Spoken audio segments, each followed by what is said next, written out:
สบายดีพี่น้องทุกคนในช่วงที่วันที่2029-30เนาะของเดือน12ที่ผ่านมานี้เนาะ2-3มื้อหลังนี้ถือว่าเป็นกระแสแรงที่สุดกระแสหนึ่งของครูบาองค์หนึ่งที่อัดคลิปลงมาเว้าเรื่องเงินแสซองถวายให้ครูบาเพื่อไปเฮ็ดเวียกเนาะมีครูบาองค์หนึ่งเพิ่นเปิดซองออกมาแล้วเห็นเงินอยู่ในหั้นมี 200,000 หา 400,000 กีบก็เลยว่านี่แหละคือการถวายที่ถูกต้องที่สุดเป็นบุคคลที่ใจกว้างอยากให้ทุกคนหั้นกดไลค์กดแชร์เอาเป็นแบบอย่างกับพ่อออกคนนี้เนาะแล้วก็ต่างกับแม่พ่อออกไม่ออกบางคนที่แชร์ซองให้ครูบาอาจารย์เพื่อถวายหรือว่าไปเฮ็ดเวียกต่างๆหรือว่าทำบุญต่างๆจะซองเพียงแต่50,000กีบแม่นการที่บ่ถูกต้องเนาะครูบาองค์นี้ได้เว้าแบบนี้พี่น้องผู้ใดเข้ามารับชมก็อย่าลืมกดไลก์กดแชร์และคอมเมนต์นำกันเนาะอยากให้พี่น้องเข้ามารับชมคลิปดังกล่าวคลิปดังกล่าวนี้เลยพี่น้องที่ครูบาเพิ่นลงคลิปเพิ่นเว้าแนวใดอยากให้มาฟังอีกบัดหนึ่งอ่ะมาฟังเลยพี่น้องมาแต่งานให้อาจารย์แกะเบิ่งซองเนาะซองของคำสิดาเพิ่นเฮ็ดได้นี่ของบ้านคำสิดาเมืองจำพรงานบุญตะเข้าเท่าใดนี่400,000โอ้400,000แล้วนะเออเพิ่นเฮ็ดซอง200,000 400,000เนาะอนุโมทนาบุญเด้อไม่ออกใจกว้างเลยเจ้าศรัทธาเพิ่นให้พระสงฆ์ถูกต้องแล้วนี่อนุโมทนาบุญหลายๆจังซี่แหละไปเห็นบางหม่องน่ะ250,000มันโพดกะล้อเฮ็ดบุญเฮ็ดทานอันนี้สมควรได้นี่คำสิดาบทธรรมดาเด้อย่องแล้วย่องอีกแชร์ต่อสาธุสาธุงานคำสิดาซองถวายครูบาอาจารย์เพื่อรับใช้สาธุนี่สาธุพลังที่ครูบาได้ลงคลิปไปแล้วเนาะก็หลายคนเอาคลิปดังกล่าวนี้ออกมาแฉออกมาวิพากษ์วิจารณ์แล้วก็เห็นหลายๆคนคอมเมนต์เลยพี่น้องทั้งคอมเมนต์ทั้งแชร์เนาะอ่าข้าพเจ้าเอาลงทั้งเฟซบุ๊กเนาะก็มีหลายคนคอมเมนต์มันก็หลายอยากให้พี่น้องเข้ามารับฟังให้นกจะอ่านคอมเมนต์ให้ฟังหน่อยหนึ่งเนาะอ่าแต่ละคนจะเว้าแนวใดต่อกับครูบาองค์นี้เนาะเข้ามาฟังบัดนี้เราจะให้พี่น้องมาฟังการออกความคิดความเห็นการคอมเมนต์ของพ่อแม่พี่น้องประชาชนเนาะเกี่ยวกับครูบาองค์นี้แต่ละคนก็ถือว่าคอมเมนต์หลายพิลึกแต่ละคนก็ออกมาคอมเมนต์แล้วก็ออกมาแชร์เนาะถือว่าหลายขนาดพี่น้องแต่ข้าพเจ้าจะอ่านบางข้อหน่อยหนึ่งให้พี่น้องนะครับฟังเนาะอ่าคนนี้จะออกมาว่าถ้าว่าอยากได้หลายเนาะก็สิกไปตากแดดหาเอาเองซะสิฮู้ว่ายากส่ำใด50,000ก็ได้บุญแล้วเนาะ50,00050,000ก็ถือว่าบุญแล้วเนาะแล้วก็ครูบาผิด100%เลยเนาะเจ้าบวชเพื่อวัตถุบ่แม่นบวชเพื่อย้อนเลื่อมใสพุทธศาสนาข้อยขอประณามเจ้าความคิดเห็นแก่ตัวของเจ้าเองเนาะศึกษาทางนอกมีเงินหลายกว่านอนท่าอยู่วัดเนาะพุทธศาสนาสิเสื่อมเพราะเจ้าลาศิกซะเนาะแล้วก็คอมเมนต์นี้ข้อยคิดว่า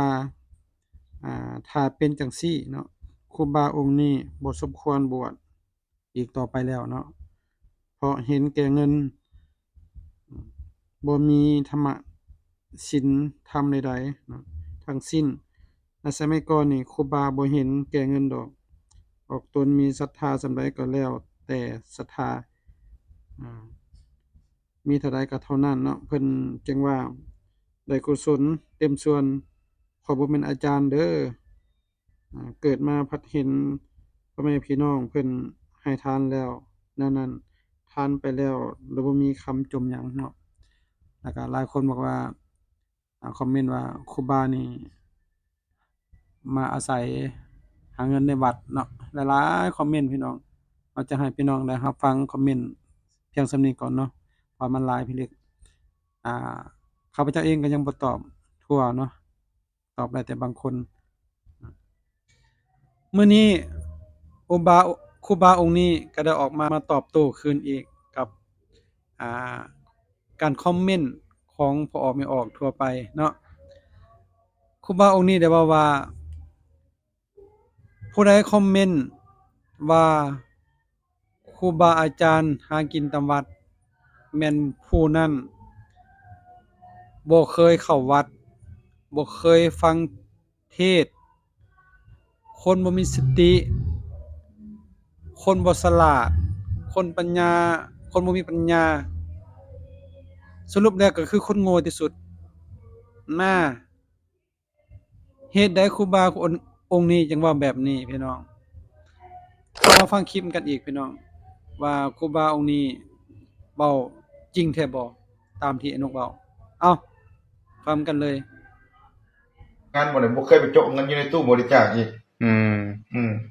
มีแต่ว่าอยากได้ก็ขอเอา อืม ว่ามันยังไงเจ้าให้ก็เอาเจ้าบ่ให้ก็แล้วจบ ถ้าให้ก็ส่วนผู้ให้เนาะ แม่เจ้าพอใจให้เขาก็พอใจครับเจ้าบ่พอใจให้แล้วเขาก็บ่พอใจให้จบซะนะ แต่ส่วนผู้มักทำบุญให้หลายก็คือว่า เขารู้จักคุณกับพระ บัดนี้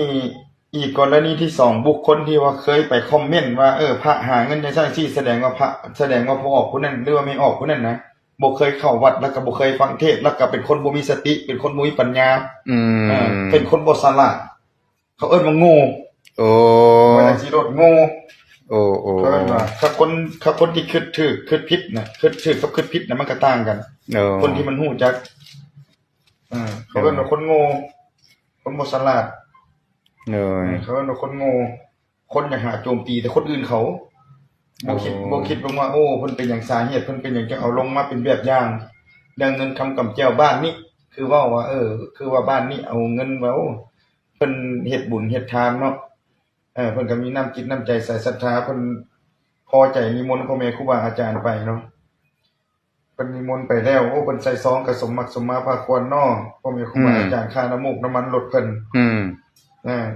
ที่เอาเป็นตัวอย่างเนาะน่าสิเอาเป็นตัวอย่าง น่า เนาะ สิเป็นเอาตัวแบบตัวอย่างคือเป็นว่าเงิน 50,000 กีบเจ้าใส่บ้างใส่น้ำมันลดไปวันนี้แต่ไปนี่เขาดำเขาว่าลงคันใดย่างไปหากันใกล้ๆนี่คือเงิน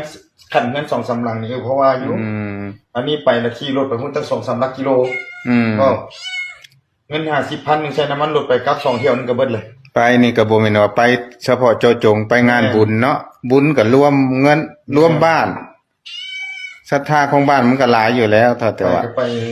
เฮ็ดสร้างนั่นก็ทำบุญเบิดบ้านผู้ที่บ่เห็นมันก็คิดแย่ลบไปซั่นแหละ แม่น ผู้ที่บ่เห็นกับหูกับตาเว้าหยังก็เว้าได้ แม่น ผู้ที่เขาเห็นกับตาเนี่ยเขาก็เว้าบ่ได้ แม่นคนฝ่ายลบมันก็คิดด้านลบ คนที่คิดทางด้านลบ คนที่ว่ายังให้กับสงฆ์ก็โอ้ยอนุโมทนาเพิ่นได้ก็ยิ่งดี เพราะว่าสิได้อนุเคราะห์ค่ากาแฟกาแฟเพิ่นการอยู่การฉันเพิ่นบางเทื่อเฮิงๆจังพ่ออันนี้ แล้ว เนาะ จะไปคิดอีกว่าครูบาอาจารย์อยู่ในวัดบ่ใช้เงินสิเป็นวัดป่าวัดบ้านก็อย่าไปคิดได้กาแฟนี่บ่ได้ไปขอเขาล่ะ อืม ถุงหนึงก็ 7-80 พันมันนี่เจ้าใส่บ้าง 50,000 กีบมันซื้อกาแฟถุงหนึงก็บ่ได้ เนี่ย คือเบิ่งเอาเลยเนาะ เป็นจังไดพี่น้องเบิ่งคลิปนี่จบแล้วบ่เนาะเงิน50,000กีบซื้อกาแฟกินก็บ่พอ กาแฟบ่ได้ขอไผมากินเพิ่นว่าแนวนั้นเนาะถ้าว่าผู้ใดเบิ่งคลิปนี้จบแล้วก็ถ้าว่ามีความคิดจั่งใดก็คอมเมนต์ได้เติมพี่น้องคอมเมนต์มาเลย แล้วก็อย่าลืมกดไลค์กดแชร์เพื่อให้หลายๆคนได้เข้ามารับชมคลิปนี้เนาะแล้วก็ให้หลายๆคนออกมาวิจารณ์แล้วก็มีความเห็นเติมอีกเนาะว่า การที่ครูบาออกมาเว้าในนี้แม่นเพื่อหยังและคิดแนวใดเนาะผู้ใดเข้ามารับชมก็อย่าลืมกดไลค์กดแชร์กันต่อเนาะแล้วก็ขอบอกขอบใจที่ทุกคนเข้ามารับชมขอขอบใจ